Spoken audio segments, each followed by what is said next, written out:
Okay, thank you everybody for joining the deep dive today. What we're going to do today is continue some work that we'd started earlier, which is if we're doing outreach to communities, we want to engage the whole community, and that includes people who speak different languages, people who might have access and functional needs.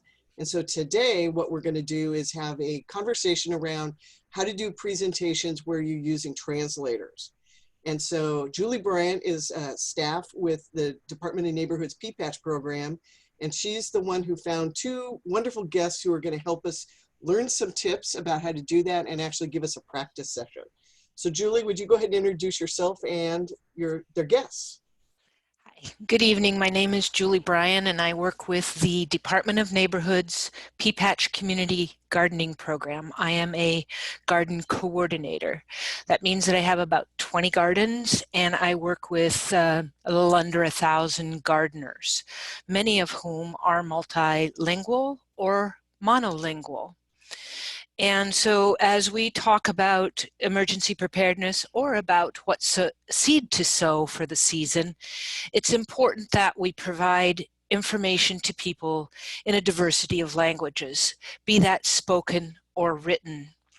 So tonight I have invited two very good interpreters to join us and teach us a little bit about their professions, such as what is the difference between an interpreter and a translator? How does a translator work? What are the skills, and what is it that you can learn from them that will help you as you go out into your communities and speak with people from different cultures, languages, and be able to then share, not only teach them, but learn from them. So with us tonight is Claudia Assad, a federal and state certified Spanish interpreter, and Kenny Barger, who is a federal Spanish interpreter and state court certified Spanish and French interpreter. I've known both of these wonderful professionals for many years, I believe at least 20, which sort of tells you that Kenny didn't always have that gray beard, and I can remember it. So without further ado, please give your full attention to Claudia and Kenny. Thanks, Julie. Thank you. I will start, and then Kenny will follow. Yes, today we're going to be talking about interpreters, and I know that we're in the COVID era where we cannot meet in person. So most of the things that we're going to share with you tonight are for either doing it remotely or doing it in person. What we want to introduce you is the idea of this profession that is quite vague. Most of people think that we are translators. So we're going to talk a little bit about the interpreters, and we prepared a small PowerPoint presentation. So if you want to load the presentation, Cindy, please. Claudia, I think I have co-host powers, so I'm going to give this a shot. So we'll see how well this works. Great. All right. I will just give you instructions to go to the next slide. That's great. You got it. Let me see if I can do a share screen. And then Claudia, are you going to want to hold questions until the end, or do you want us to watch the chat and participants to see if anybody has questions as you go along? Yes, maybe if we can hold them for the end. This is going to be a short presentation because we want to have as much time for you guys to ask questions. Perfect. So you can either write them in the chat or hold them for the end, please. So is everybody seeing the PowerPoint now? Yes, I am. Good, good. Perfect. All right. Okay, Kenny, so just go to the next slide then. Okay. You think I know how to go to the next slide. There we go. There we go. So this is what we're planning to do with you guys tonight. We want to share what an interpreter is, the difference between translation and interpretation that Cindy mentioned briefly at the beginning, the types of interpreters that there are. I always try to think like when you go to a doctor, They all have different things that they are good at, and that's the same thing with interpreters. We all have different niches and things that we do. And then we're going to go with the modes of interpretation and how to work with us effectively, what to expect, and we're going to talk a little bit about what Julie was saying about acknowledging and respecting different cultural things. So next slide, please, Kenny. So this is our definition of an interpreter. An interpreter is an individual fluent in one or more languages. As Julie mentioned, Kenny speaks French enough to interpret. I speak Italian, but not good enough to interpret, so I don't even use it for this. I only concentrate in Spanish and English. But most of interpreters have a deep knowledge of the language of college level. So as you can hear me, I have an accent because I was born and raised in Mexico. I lived 25 years of my life in Mexico, and I've lived 25 years of my life here in the US. So yes, now you know I'm 50. And I started to learn English when I was young. My parents truly believed that if I wanted to succeed in life in Mexico, I had to speak English no matter what. So I started to learn English in kindergarten, always attended bilingual institutions. And in my last semester in college, I decided to come to the state of Washington as an exchange student. And my husband, whom I met the first day of school, was from Seattle, and here I am 25 years later. So still, my husband doesn't speak Spanish. I practice English all the time, and still you can hear that I'm not completely fluent. But yet I have the two languages. Obviously, Spanish is my mother tongue, which is my strongest language. And it is a never-ending quest of learning words and practicing and learning. And so usually an interpreter will have that. We are readers, we travel, we have different contexts and ways of learning because we have been, most of us, living in different countries, and we have that gift that we can share. Next, Kenny, please. So here is the difference between a translator and interpreter. So translators are wordsmiths. They work with the written language. They're the ones who will take their time to translate and look for words and make it beautiful and edit and proofread and making sure that everything is perfect in paper writing. Interpreters, we work with the spoken word. We go everywhere. Now we can actually travel everywhere under the sun because we can just use our computers and do remote interpreting via Zoom or WebEx or anything, something like that. But we use our language to be able to assist people on the spot. And so there are different personalities for this type of profession. Some people can be translators and interpreters.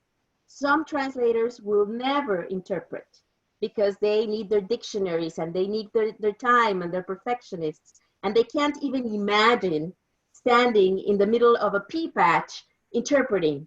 That they would feel totally out, like a fish out of the water.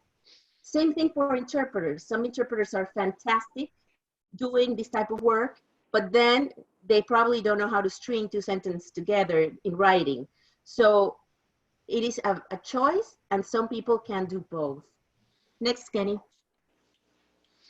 So like I was saying, you know, we have doctors, they are all called MDs, but some of them have different specialties. Same thing with the interpreters.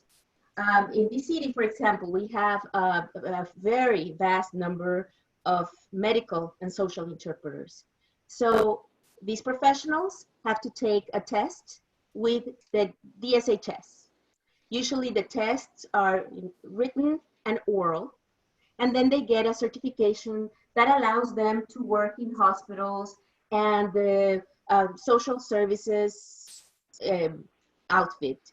And they also need to have to do continuous education classes, and they have a code of conduct with certain things that they can and cannot do depending on their organizations. Then we have conference interpreters.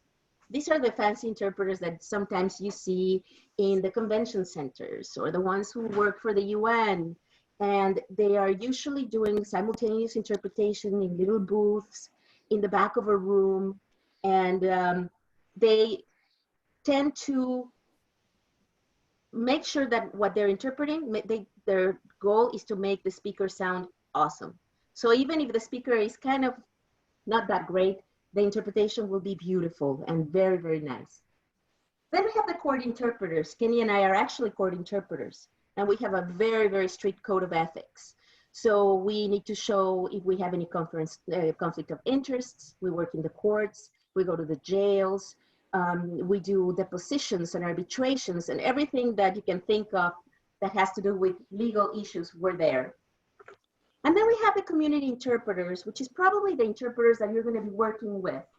These are interpreters that are all over the communities. The city of Seattle has a group of interpreters that are called community navigators that actually help the community and allow them to get information that is very necessary. And like the word says, they help them to navigate their city, especially if they're immigrants or newcomers, or they're not very sure what's going on. The community interpreters are great.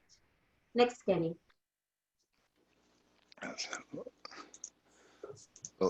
Well, sorry, I was looking for my video. Claudia, if it's all right with you, I'll weigh in a little bit on the different types of interpreters here. Please do. Because one of the key questions, I think, for a group like this one is what would be the most appropriate sort of interpreter, and it's not necessarily a short answer. Would it be best to have a conference interpreter, court interpreter, a community interpreter? Community interpreter is a pretty broad category that in some definitions includes medical interpreters and social services interpreters. It's an interpreter who is in the community. So in a sense, people who would be working with your group would be community interpreters in one form or another. I think arguably of the large population of professional interpreters in the Puget Sound region in the state of Washington, the ones who are going to do the best job for this sort of thing are usually going to be court interpreters. Now I'm going to underline usually, but because in some cases that won't be possible.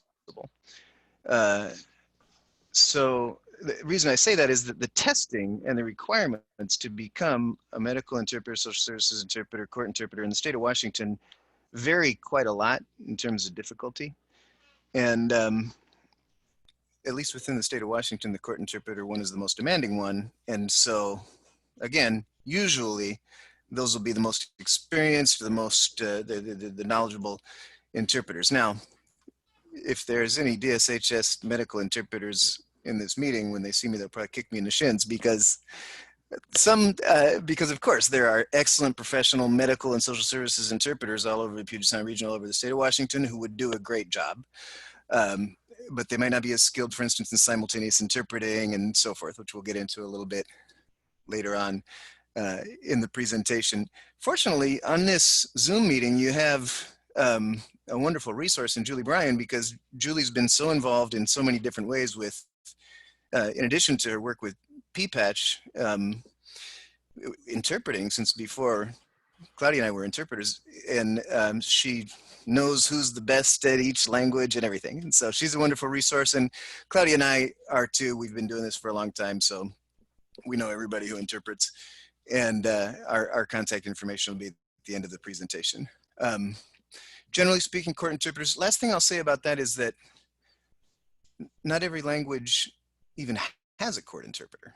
So you can look up on the state of Washington court's website, the Administrative Office of the Court's website, certified and registered interpreters for many, many languages, but there are so many languages in the state of Washington, Puget Sound region, the city of Seattle, that for some languages, you just won't find one. And then you might have to go elsewhere, and you might have to get creative and start networking and see who is a good interpreter for this language for which we have a small but important population that we need to reach, for instance. All right, let me see. Now we've touched on some of this a little bit, but I'll go over some of the factors that make qualities of an effective interpreter, as the slide says. The first one is important, I think, in this context: familiarity with the general subject that is to be interpreted. Emergency preparedness is fairly specialized. And it's not necessarily something that interpreters are involved in all the time. Most of the demand for interpreters is in hospitals and courts and social services offices. So we don't necessarily talk about earthquakes all that much. So you can help an interpreter with that by letting them know generally what the meeting is about. And you can also ask them if they're familiar with that sort of thing. I'll give you an example. I consider myself a very, very good interpreter, but I'm not that strong on medical. So when people want me to do a big event, I can do some light lifting. But if somebody wants me to do a big event that has a bunch of heart surgeons, I will pass and recommend somebody else because I just don't have that depth of knowledge in that field. It's good for them to be familiar with the cultures of both the original language and the target language. This may be a little bit of a tall order because if you take example of a language we speak, Spanish, that's 20 or 22 countries, depending on how you count. A lot of different cultures, subcultures within those countries. So I know a certain amount about Puerto Rico, Spain, and Mexico, but not so much about Costa Rica, not so much about Argentina. Other languages are spoken in much more localized areas. And also extensive vocabulary and well-spoken. It's important for an interpreter to be well-spoken. Some people are mumblers. It may sound obvious, but you have to be well-spoken. That's why some translators aren't that great at spoken interpretation. And quick on their feet. I would add to that just flexibility and ability to adapt to different situations. We rarely work in the same context 2 days in a row. Now, the cultural competence slide, this is an interesting one. We could do a whole day on this. How do you get your head around the notion of cultural competence in the different contexts in which we work? I can say that it is important to have cultural competence on the part of the speaker, if you are, for instance, giving a presentation, and on the part of the interpreter. But again, that's a big thing. There are some suggestions here on the screen about how to achieve cultural competency, and I think they're good ones. Examining cultural biases and learned prejudices, active listening, effective communication, and learning. As I was chatting with Claudia about this yesterday, I got to thinking about it, and for a long time I have felt that there are some myths around the notion of cultural competence, and one of them that I want to talk about is the idea that you have to become an expert in a whole bunch of different languages. I mean, cultures, a whole bunch of different cultures. Like, again, that's a tall order. I know a little bit about Puerto Rico, Spain, and Mexico, and France for that matter. But there's a lot of cultures. And I'm less knowledgeable about other cultures. So it's not that we have to achieve, in my opinion, an encyclopedic knowledge of a lot of different cultures and know what are the right ways to act among all these different groups, simply because it's not practical. That's your life's work, just to learn one or two cultures. It's got something to do with dropping assumptions and observing and being open-minded, and it's subtle, and seeing if people start to shut down. Well, maybe there's something cultural here that I'm not grasping that's making this communication not work very well. And I think that the key thing I really want to say about that is being willing to make mistakes, because those of us who navigate among different cultures make mistakes because we're human beings, and that's what human beings do. We make a lot of mistakes. And I think it's important to just be able to own those mistakes. And maybe it's not even a mistake. Maybe it's just a misunderstanding. Maybe it's a mistake on the part of another person. Who knows? But it just doesn't always work. And when it doesn't, it's okay. And we keep it up because this work of crossing lines among cultures and languages is just so important that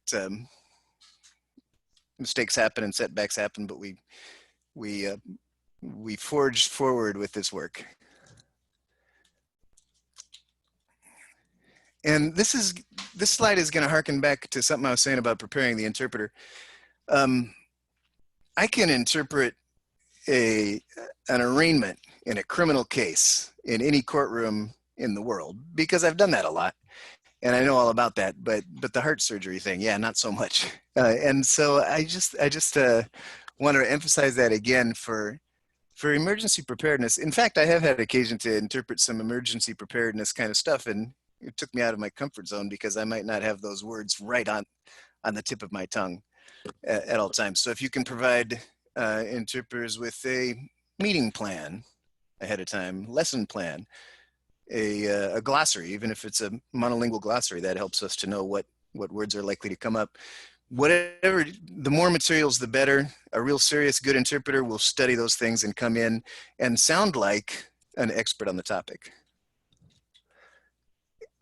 Now, there are different ways to do interpreting. There are three main ones we talk about. These are the modes of interpreting: simultaneous interpreting, consecutive interpreting, and sight translation. I think you'll mostly be using those first two, and I'm not sure which one you'll use more for your events. But Claudia will talk a little bit about the modes. Okay, so we chose to show you the modes of interpreting according to the ASTM because they really described in short words what each mode is. So we have the sight translation, which is kind of like a mode of interpretation that it's hybrid, because you would give a piece of paper to the interpreter, let's say any document you can think of. It could be information that you want to share with the person, but it needs to be read. And the interpreter would need the time to review it and then read it in the target language. And of course, we're talking about source language and target language. Source language in this case would be English. And we would have to read it in the target language, let's say Spanish, as if it were written in Spanish. The second mode of interpretation is the consecutive interpretation that is usually used when you are going to address the non-English speaker directly. So if they need to hear what you're saying and they need to answer back, we use consecutive.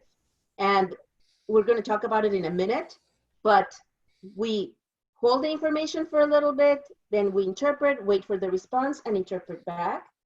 And then we have the simultaneous interpretation that is used when the non-English speaker will listen to what you have to say, but they're not actively participating. They're just absorbing the information.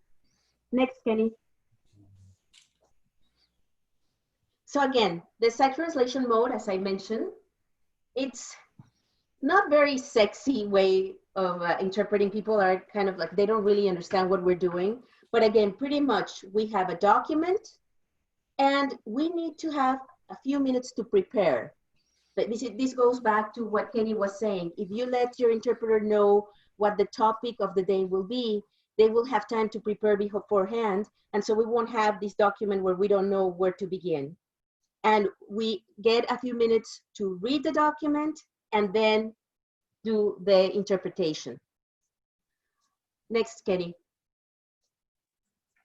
Okay, so again, the tips, and here we have all these so you can keep the slides to future use. So we'll remind you, the interpreter needs time to review the document. And sometimes it is better if it's going to be information that is very important. Think about it. Sometimes when somebody reads a document to you, you want to go back and remember. Like if you go to the doctor, did they say 3 pills, 4 pills? Or if you're in court, what do I have to do with my probation? And so if you go back to these documents that you can't read, it's very difficult. So there are certain documents that even though it's going to be a little expensive to translate, it would be better off for people. So that's something that you would have to decide. What do you want your interpreter to sight translate right there and there, or what you would like to send to a professional translator to translate? Next. Okay, the simultaneous mode is the flashiest form of interpreting. It is the most difficult mode of interpretation to learn because, as the name states, we're a few words or a chunk of information lagging behind the speaker.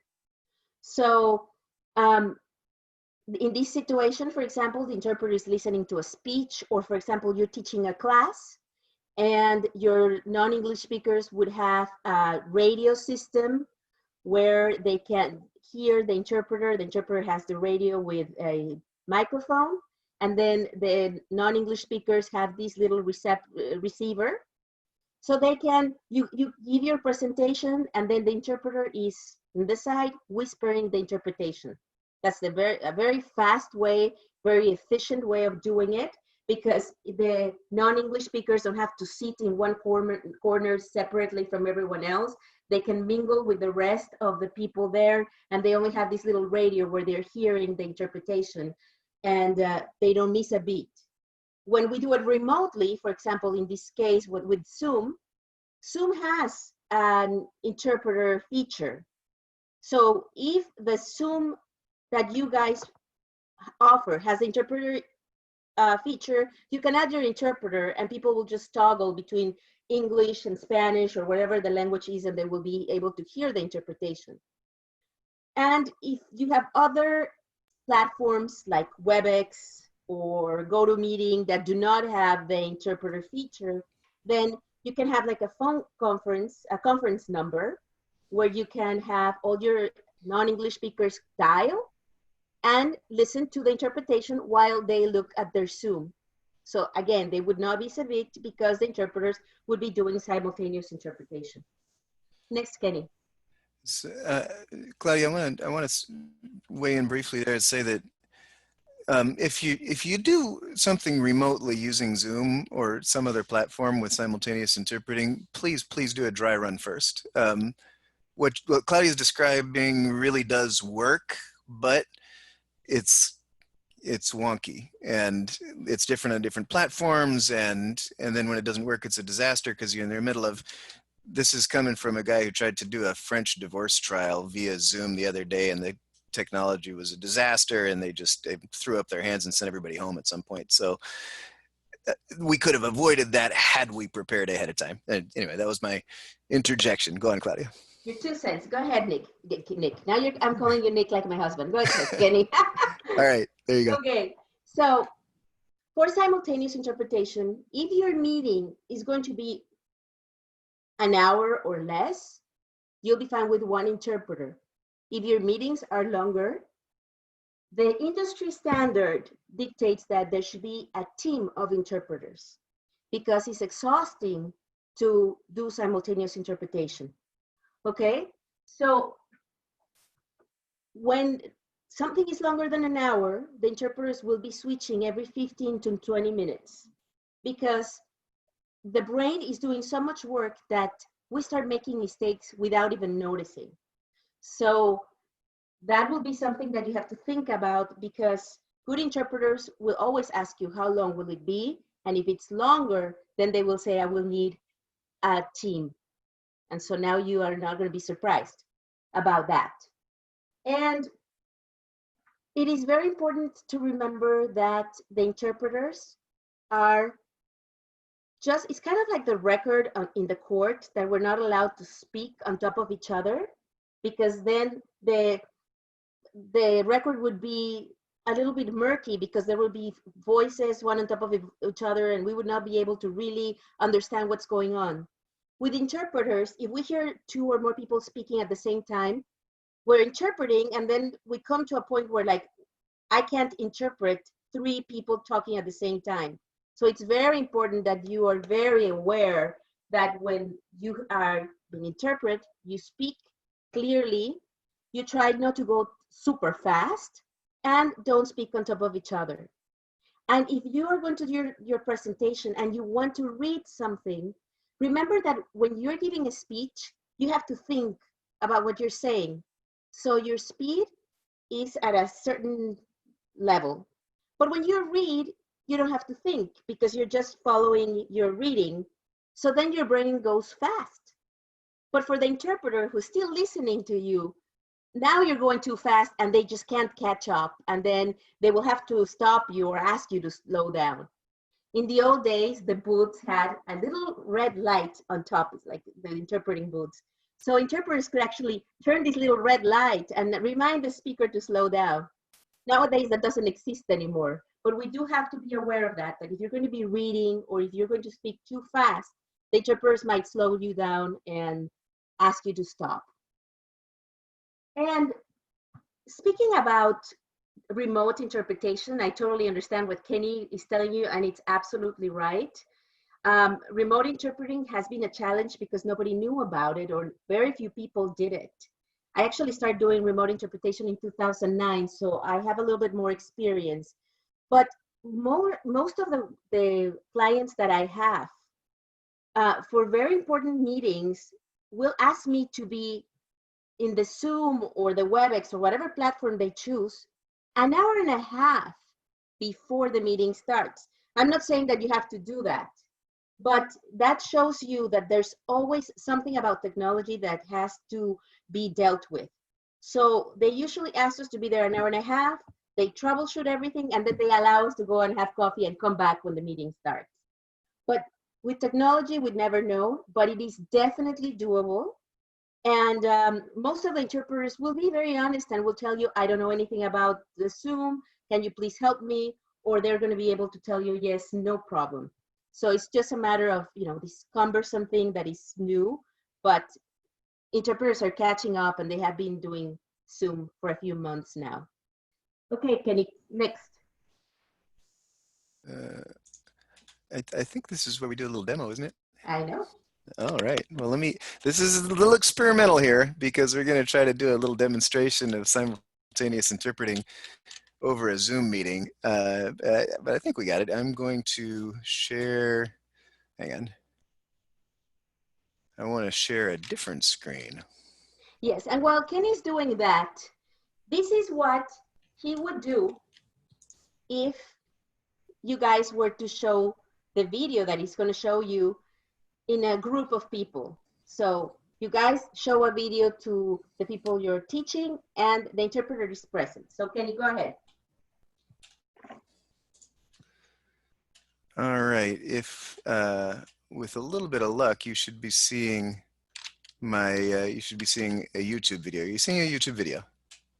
All right, I'm going to give you just a little bit of this YouTube video just so you can look at it and see what I'm going to be working with here. Then I'll stop it.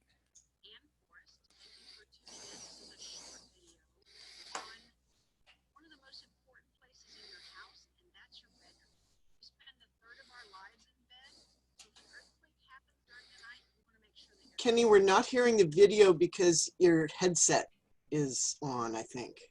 That's interesting. Well, I'll tell you the truth, I'm not sure how we can. I wouldn't worry about it. I mean, what we can hear very faintly that she's speaking in the background. Did you get a little bit of the video sound there? Here, I just want to show you what happens during an earthquake. There you go. So, one of the most important things to do in your.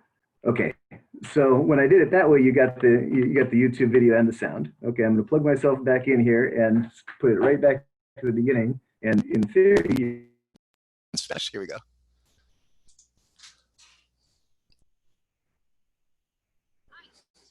Hola, soy Ann Forrest. Gracias por ver este video. Este es un video corto sobre uno de los lugares más importantes en su casa, que es su recámara. Pasamos un tercio de nuestra vida en la cama. Cuando se produce un terremoto en la noche, usted tiene que asegurarse de estar a salvo. Entonces, esa es una recámara chica para que vean lo que ocurre en un terremoto.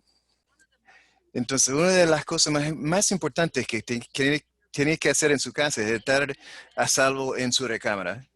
Acuéstese en la cama, mire alrededor lo que va a caer encima de usted en la mitad de la noche, qué es lo que le va a hacer daño. El marco arriba de su cabeza, que no está asegurado, una cómoda a la izquierda, un librero a la derecha, asegure todo eso. Voila. Just a little example. Did it work? All right. You can see that Claudia is clearly more of a Zoom interpreter than I am. But anyway, that's the idea. That's a little bit of simultaneous interpreting for you. And I think what would be fun is for you to practice a little bit by doing what we refer to as shadowing, simultaneous interpreting from English to English. So Claudia, which one of us is going to give a little talk? I can give a little talk.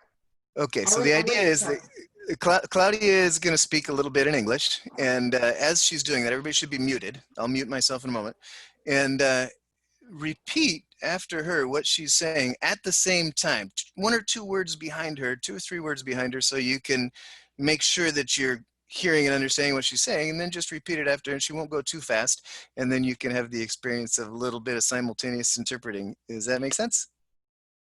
Okay. Okay, you have the Claudia. Ready. Okay. Hello, my name is Claudia, and today Hello, I my name woke is up Claudia. 6 a.m. It was very dark, and I thought, maybe the summer is ending. And then I realized that the sky was covered and it was very dreary. So I went downstairs and poured myself a cup of coffee. My dog followed me outside and we went for a quick walk. Then I came back and I ate breakfast and I started my day in my office, which is downstairs. So what do you think? Anybody have any comment on what it was like to try to do that? Well, I took myself off video because I really almost had to close my eyes and listen, turn the volume up. So it was really clear I need to hear you well. And I was not processing what you were saying. I was completely parroting. So if somebody had asked me at content about what you were really doing at 6 in the morning, I have no clue. Totally. Anybody else want to say what that was like? Yeah, I'm Frank. I was parroting it a bit, and I picked up a bit of it because once I realized the context of what you were talking about in the morning, and so then I knew what to sort of expect and what you might be talking about. And you were speaking, I would say, about the speed I am now, which maybe a little faster, which was easier to pick up than someone might be doing if they'd be excited, say, at a response in a hub. So, yeah. Hi, this is Paula. I noticed that in the beginning I was trying to catch every word, and I found that it worked better if I listened for a little while and then said what I was saying, repeating what you were saying, because I found I could actually still listen to you in your current, part of the statement and to speak. So that was kind of interesting, but hard work. I love that what you've described has a name. It's chunking. We listen to a chunk and then we say that chunk, and then we listen to another chunk and we say that chunk, and you guys are naturals. Yes, and I chose something that was very familiar to all of us. We all wake up. We all get our cup of coffee. We all saw the sky this morning. So that also helps because you had context. And that's why it's so important if you're going to talk about earthquakes to let us know that you're going to talk about earthquakes so we can prepare. Hey, Kenny, go ahead. All right, let me find my way back to sharing the slideshow again. See, now I've done it. I went right back to the beginning. Hang on. Yes, you did. And we still have one mode on the interpretation to go. All right. There you go. So the consecutive mode, this is the one I was telling you about when you want to speak directly to the non-English speaker. So this one is not very sexy either. And I feel that it's the most difficult because you need to have a very good short-term memory and excellent note skills. So usually your interpreter will have a pen and paper always, and they will wait for you to ask the question. Then they will interpret the question, they will garner the answer, and they will interpret the answer. Kenny, next. Okay, so here we have some tips. The interpreter needs to see and hear the speaker, and you need to speak directly to the person. The interpreter always speaks of him or herself in the third person. So if I say, I want to leave this place right now, you know that it is the non-English speaker who is saying, I want to leave right now. If the interpreter wants to leave right now, the interpreter would say, the interpreter needs to leave right now. So that's the same thing that you would have to do. You speak directly to the person. Don't say, tell him that we're very happy that he's here. No, we're delighted that you're here, welcome. And then the interpreter will say, we're delighted that you're here, you're welcome. Again, allow your interpreter to finish interpreting before you continue to speak English. And again, giving the information, as much information you can to your interpreters, because then they will have context. Okay, so Kenny, you wanted to do a little demo about consecutive. Yeah, no, I think I'm the interpreter on this one, aren't I? Yes, you are the interpreter tonight, all the time. Right. I guess I'm the interpreter. Okay. All right, so Claudia is the speaker, I'm the interpreter. Okay. Buenas noches, señor. Nada más quisiera saber por qué estoy aquí hoy, qué voy a aprender y para qué me invitaron a esta reunión. Good evening, sir. I'd just like to know what I'm here for and what why you invited me and what it is that I'm going to be learning about tonight. Well, you're here today to know about earthquakes, and we're very happy that you're here. Welcome. Bueno, usted está aquí para aprender acerca de los terremotos hoy. Estamos muy contentos que usted esté aquí. Bienvenido. There you go. That's what consecutive is. You wait, and then you carry out the conversation. And in my mind, as an interpreter, I always feel like it's like a little ping pong game. Question, answer, question, answer. And the more prepared I am, the less interruptions where I don't need to ask for repetitions or clarifications because I know what the conversation is about. Okay, Kenny, you're next. Well, I think that's it. Do we have any questions? There's a lot to cover in a presentation like this one, but we're happy to entertain your questions. Kenny, go ahead and unshare your screen, and then that way I have a better chance of seeing who might ask questions. Questions from people, because if you don't, I have some, so. Frank. Yeah, Cindy, I can see where the last one we did, the consecutive could be, I can see where the two modes could be used at the hub. The consecutive, if you have to interpret a bulletin coming from the city government or something that's up on the board, they'd have questions to ask and answer. The simultaneous could be if you're describing to people the situation on the roads around, or what's going on. So there's really, depending on the semantic purpose, what the context is, and what you're trying to communicate, I can see where it would be natural to shift back and forth, perhaps between two different modes of interpreting. Especially if they have questions, right? Right, exactly. We'll always have questions if you're giving them specific details. Okay, other questions from other people?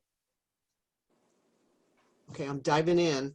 So in the context of not in a hub response, which Frank was just talking about, but let's say we're doing a presentation to people and we have a group of Spanish speakers. I've seen it actually done both ways in public settings where it's simultaneous, and I've also seen one where it was consecutive. So I don't know how they picked to do consecutive. Is that a skill level question that maybe the interpreter said, I can't do simultaneous, so everybody is gonna listen to you speak, and then everybody will listen to the pause while I speak Spanish, and then we go on. And that, like almost doubled the length of the meeting when that happened. When we ask for interpreters, do we need to be specific about what we want, what level skill we want? If you allow me, Kenny, maybe, it might have been that the interpreter didn't have equipment. So if you have a big event and there's no equipment, unless you make like this huddle of all the non-English speakers in one corner and they can hear you, which is very cumbersome, then it has to be done consecutive. But also Kenny mentioned that maybe there are some interpreters that do not know how to do simultaneous. Yeah. So yes, when you ask for your request, you can ask, do you do simultaneous? Do you have equipment? those are the things that are very important, because as an interpreter, if I hear what I am, like if I get a job assignment, I will know immediately what type of mode am I going to use. If they ask me to do a community meeting, I immediately will go into, okay, this will be simultaneous. Okay, and you're exactly right. The one where it was consecutive was they did not have equipment. So there was it was a Somali group, and there was about 8 of them. So it was too big for somebody to sit quietly next to just 1 or 2 and do it simultaneous. They had to do a broader broadcast. So thank you for that clarification. Yes. Can I ask a question? Mhm. I'm wondering, hang on, let me get my video started. I'm wondering, you mentioned this equipment, and is this something that facilities would have, or do interpreters have it, or you have to go to a technology store? So the city of Seattle, I'm working with the city of Seattle. They have equipment that they lend out to their departments, and they have not allowed it to be lent out to private groups. And I'm working hard on that. And then the second backup, and Frankel like this, is that the ham radio operators have said, oh, we can work that on a low FM power frequency. Just tell us if you need that equipment developed. So option 1 is to go get the professional equipment created by the city of Seattle that really should be available to citizens if we're doing whole community outreach, which we all should be doing. And second is we'll do a workaround. And then beyond that, it's like really expensive. That's why we're not even looking at buying it. That's what I assumed, and I just wondered, do facilities carry it though? What do you mean by facilities? You know, like if you're using a public, a hotel or something. No. Okay. No. Paula? No. Yeah, I have a question, well, 2 questions. One for the interpreters. Is one mode, either simultaneous or consecutive, is the retention on the part of the non-English speaker, is it better in one mode or another? I don't Kenny. know. I don't know that I've fielded that particular question before. I guess if I just use my imagination, put myself in the shoes of the speaker, the listener, I would probably do better with simultaneous, just because I'm only hearing my language. But no, I don't know. I don't have a scientific answer for that. Yeah, no. Okay. The only thing that I can tell you is that the faster you speak, even if the interpreter can keep up, it will be more difficult for them to really absorb all the information because it's so fast. Okay. So yes, we always in court, we assume that if the person doesn't say that they don't understand, that means that they did. So we're not sure. Interesting assumption. Oh yeah. And the equipment that you were talking about, Cindy, the equipment is to allow the interpreter to speak to this group or the small number of people or whatever. Okay, is that right? Okay. Right. Okay. They're listening to someone, they've got a Right. headset Got it. on where they can hear the English, but they're broadcasting in Spanish, and the Got it. participants are listening to that Spanish channel. Okay, yeah. Yes. This And the is- other thing is, I'm sorry, Julie. No, Other go thing is ahead. that it's good that you ask the interpreters if they have equipment. For example, I have 60 receivers and 3 transmitters that I have been buying throughout the years. And so I rent my equipment, and with the rental amount, I keep buying more. So some interpreters do have it, and they will offer it. And for example, if I am working for a nonprofit, I will not charge. But if I go to one of those nice corporations downtown, I will charge for every single radio. And that's how it's growing. So some colleagues do that, and they have it. So it's always good to ask. Julie, sorry about that. Now I can't remember my question. The equipment from City of Seattle. Yeah, so with regard to the City of Seattle Department of Neighborhoods, if you do this through them, they can bring the equipment. So seeking partnerships is with organizations like the city is one way of being able to use that equipment. And so sometimes the workaround is that you do some of the stuff in partnership with an organization that has equipment. The other observation I have is that the equipment is the most effective way of simultaneous mode. So and simultaneous is the most effective and most the least time consuming for a community meeting. For the presentation, if you're giving a lecture type of thing. But if you're doing a lot of back and forth, if you need a lot of back and forth, then you may want to go into consecutive mode. And then you only need the equipment if you've got multiple languages happening. But if you've just got Spanish, or if you've just got Somali or Amharic or Vietnamese, and it's a single group, then that equipment is not as necessary. The other reason that you might want equipment is because your interpreter is doing a lot of talking here, folks. The interpreter is speaking in consecutive mode. They're speaking for everybody speaking. Whenever Kenny speaks in Spanish and Claudia is the interpreter, Claudia interprets his Spanish into English. Whenever I speak in English to Kenny, who's speaking in English, Claudia is again speaking from English to Spanish. So Claudia is involved as the interpreter in the whole blessed conversation. Believe me, that does something to the old voice box. So the other reason to use equipment is to save your interpreter. You didn't say bring drinks for the interpreter, so. Frank? Cindy, yeah, and going back to the question on retention, and with what Julie just said, I can see where the simultaneously would be good for effective getting a lot of information out. But if one of the questions you have for yourself is, how much have the people retained when they go back and they leave the situation, then if you have a period of Q&A at the end for question and answer, I know when I taught ESL, we would do that at Park Lake Homes when we go out to see mom and dad with our interpreters, our Southeast Asian folks.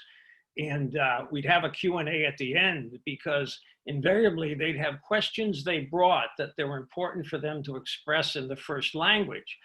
And I always insisted that they have a chance to do that, because you don't want somebody going away saying, boy, I had a whole bunch of questions and I never got a chance to ask them, because that doesn't begin to put into effect a two-way communication between the two languages. So, yeah, I think that's important, because for many people of the different languages, this is going to be one of their first exposures to emergency preparedness. So they're starting at a ground floor and giving them plenty of time to absorb and ask questions and learn. We need to build that into our presentation times. And I would offer one other thing real quickly. As you find people who come to these meetings from the different language backgrounds, if any of them would want to work with us at a level of interpretation, where they can actually sit in on some of our meetings, where they could sit in and absorb some of the context, so it wouldn't be all new. There's a lot of technical language, and there's a lot of stuff that's not at all technical. So. Yeah, Ann and I and a couple others are experimenting with simultaneous translation subtitles on some of the platforms, and we're building a matrix of what the different platforms do. Paula, I can see you waving your hand, but I'm going to ask for people who want to ask questions. Paula, you're next, but put your hand up, because I don't have everybody in the screen in front of me. So somebody may be over there on page 2 waving their hand and I can't see. So if I'm not calling on you, raise your hand in the participant screen so I can make sure we catch it, or chat and say I have a question. So Paula, you're next. Unmute. Yep. Oop. No, you muted. Sorry, thought I had it.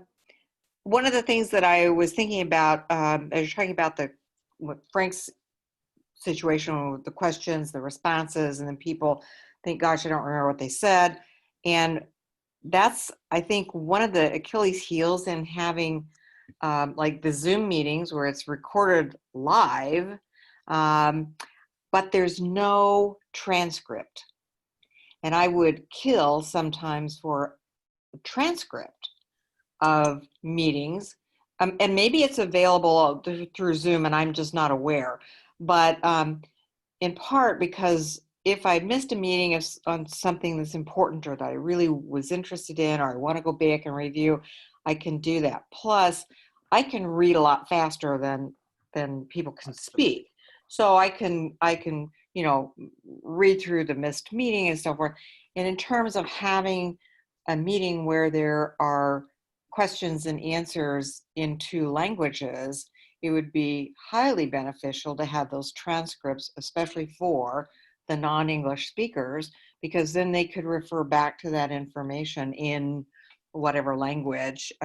Okay, well, you just got into the complicated. So Yeah, yep. Ann and I have played with, you can do, like, let's say we're doing this Zoom meeting, right? I can play the video back, and we just learned of an app called Otter AI that I can hold Otter AI up next to the recording, and it will give me an entire transcript. So then I can dump out the transcript. Well, we're practicing. We're not sure we got this nailed, but then I can dump out the transcript, and then it's printed for me and saved to a file. But then I have to take that English file and somehow get it transcribed, translated.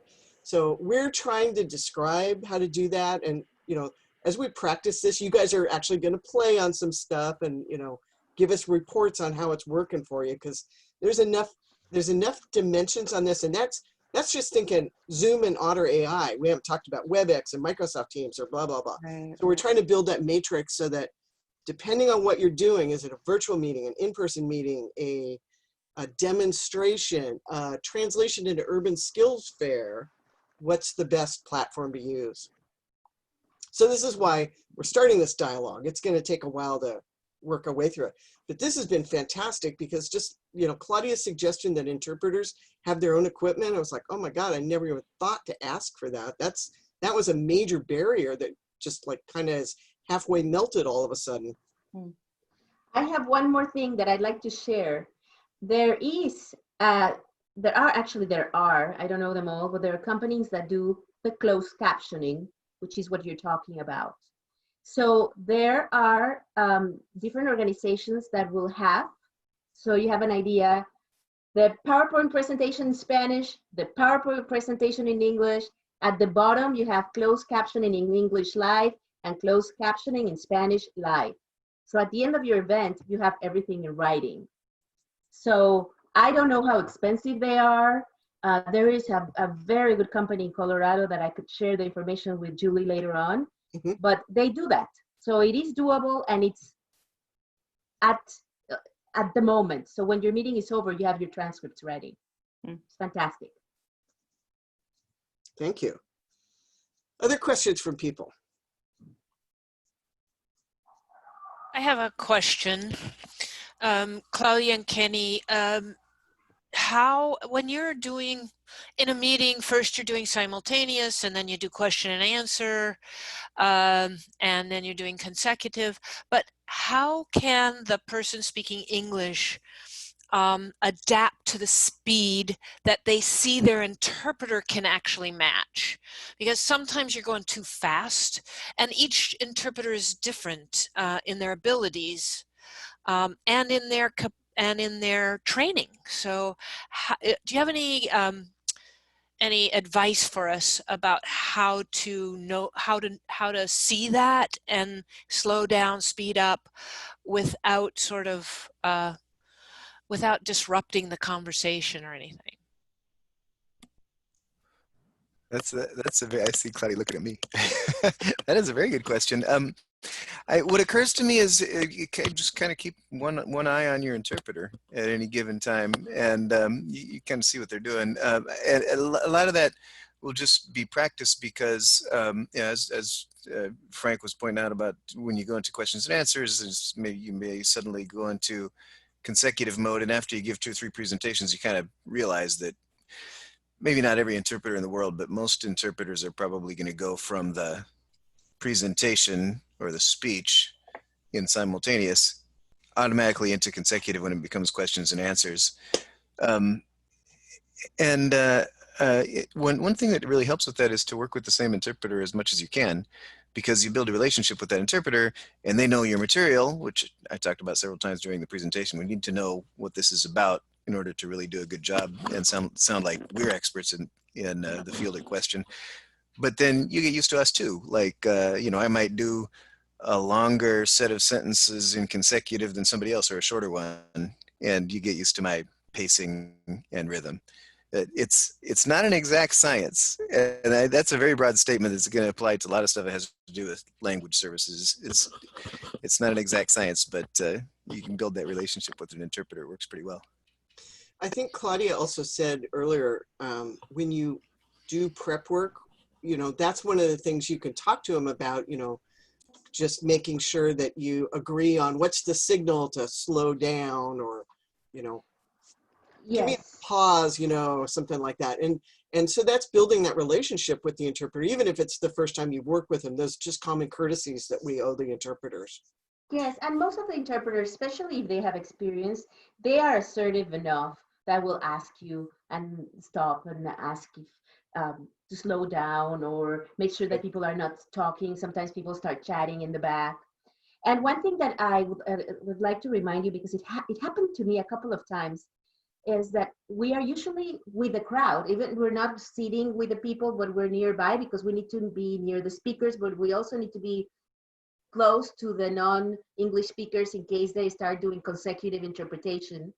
And so sometimes the people who do not even know that interpreters exist get really upset about this person who speaks whispering in the background, because they're thinking that, you know, one time I was working for a church and they were saying like, you know, the priest was saying all these things and you were chatting in your phone in the back. And so a man came and scolded me for a long time. And I was like, I'm interpreting.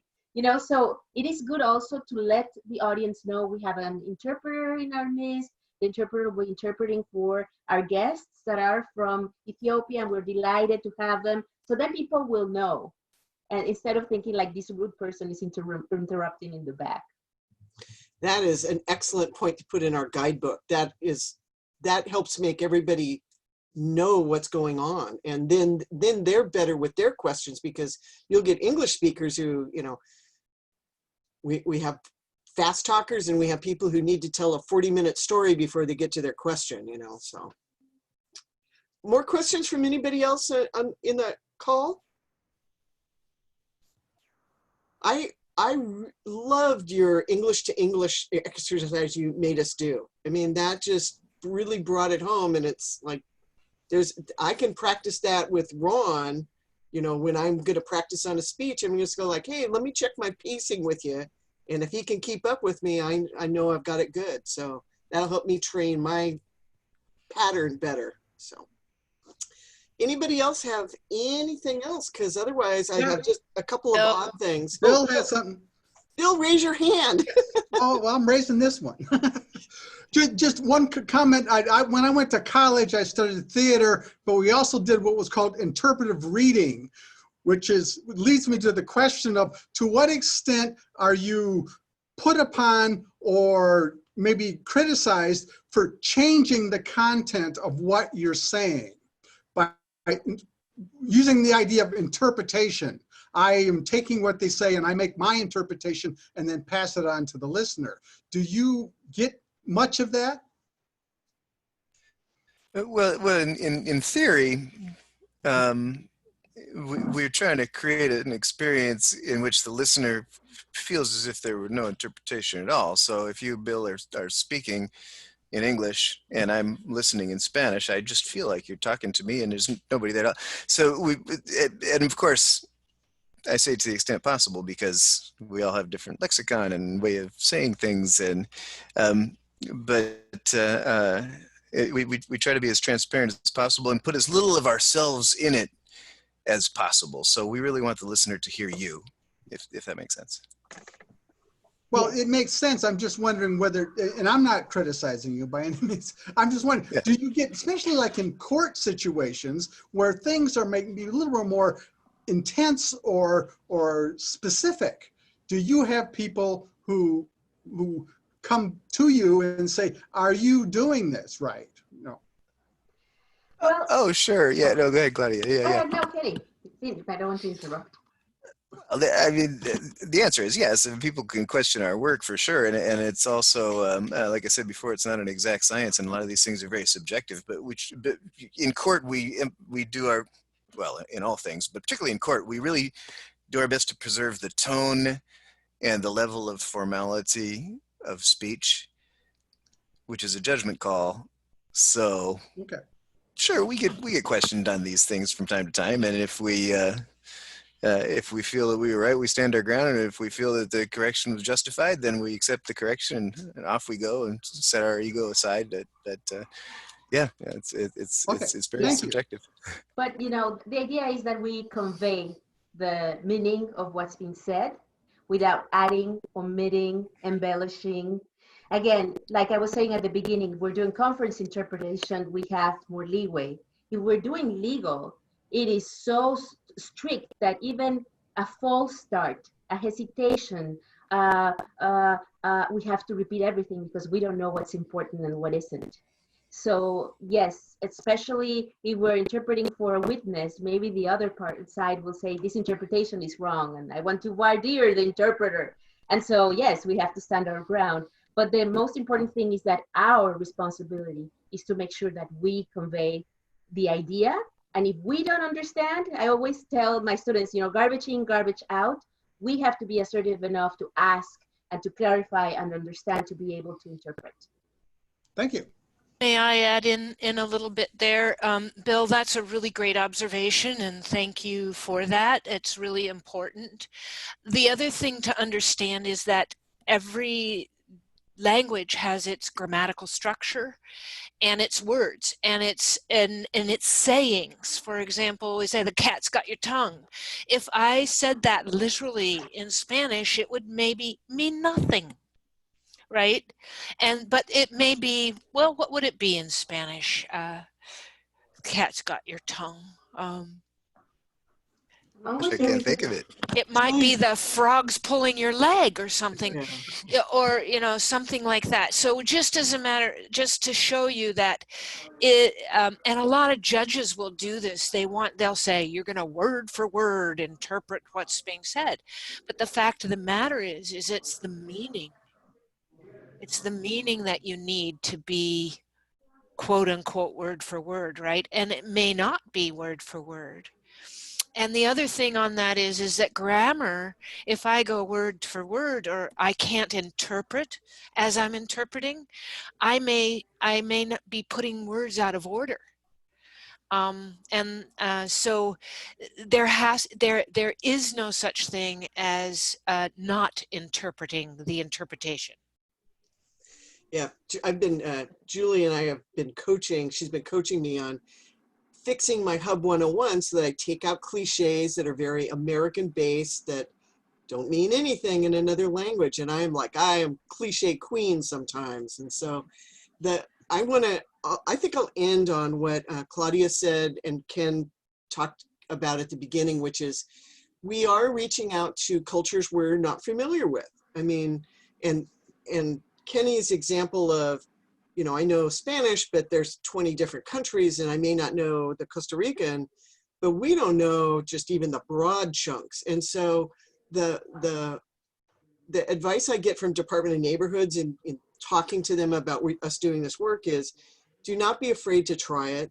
And you may do something wrong, but the key is learn from the mistake and go forward. You know, we can't learn all the culturally appropriate, you know, hot spots or things to avoid. You can get generally close, but if you make a mistake and you realize during your interpretation by the body language something's going wrong, stop and fix it and go forward from that mistake. So, you know, we're just going to have to be fearless going out and doing this, but with some intelligence behind it instead of just blundering through. So hopefully the guidebook that we're going to produce is going to be helpful. So I'm going to say any last words from Claudia, Julie, or Kenny, and otherwise we'll close off your section and you can stay or leave. And then I got about 5 minutes of other deep dive stuff for the hub captains. You three, any last words? All I got is thanks very much for inviting us to the meeting. Really enjoyed it. This was great. Thank you. Yes, it was a pleasure, and hopefully this will help out somehow. Yep. Thank you. Yeah, I would just like to add thank you all for being with us, and also please do let me know if this was valuable to you, what we could change or add in, what's missing for you. And we don't need to be online to let you think about that and give us your opinions. And then last, Kenny and Claudia, thank you for giving of your time not only to actually present, but for your preparation, because it took a lot of your time to do that. So thank you so much. Thank you. Thank you. Thank you. All right. And so the last couple of things is tied a little bit to this.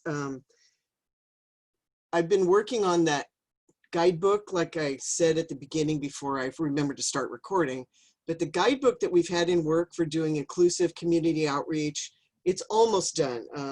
I've sent that off to the Office of Immigrant and Refugee Affairs, because there's chapters on cultural and language that I wanted them to take a look at. Deborah Widmer has taken it and rewritten parts of it for the accessible, how to get American Sign Language, and for people with access and functional needs, you know, the seniors and disabilities community. So that should be out pretty soon, I hope. The biggest change we're having to do at the end is putting together the virtual platforms that can do these things that Paula talked about. You know, how do I interpret from English to Spanish on the screen, and how can I get a transcript? And so hopefully we can have some working tools. I don't think any of us are going to be doing this work this year. This is all staging up for when we, you know, get back into outreach season. You know, usually that's in the heart of winter. And so I'm looking at, you know, maybe we'll have something usable by November. Not much goes on in December, but for sure to be ready to go in January and on, whether it's all virtual still or in person. So the draft of that will probably be coming out to you guys pretty quick. The second thing that's in work with Hub guidance material is Anne gave everybody their Hub Captain books. We're going to have our first appendix almost ready to go. It should be ready to go in a week. And that's the chapter on Seattle Public Utilities. And we've gotten them to review the new chapter on water and sanitation and debris. So that should be coming out pretty quick too. And that's an add-on to you for Hub Captains, because it's material that gives you the behind the scenes of what we think SBU is going to be doing, and guidance that is more deep than what's in our posters and our educator book. And anything else we want to say on that at all? No, I don't think so. Yeah, I think, you know, it should be here soon, and it's not very controversial. It sort of sums up everything we talked about at the Hub Captain meetings with Chad, and then our deep dive on SPU. Then the last thing I've got is that we are seeing a lot of materials now come out from FEMA, a little bit from the CDC, around how to do disaster response in COVID.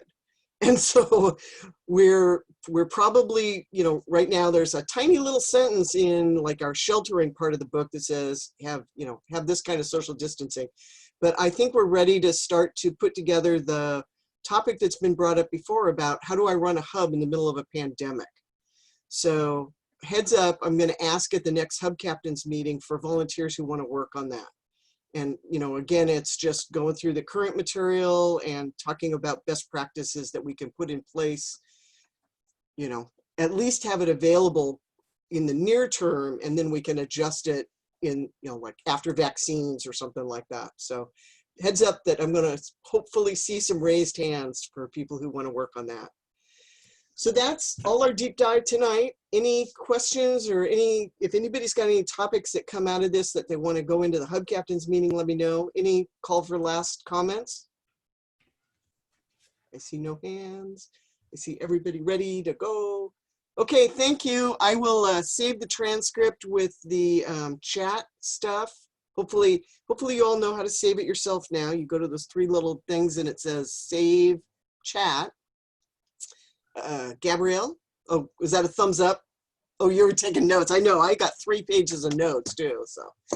All right, have a nice evening, everybody. Thank you very much. Bye, everybody.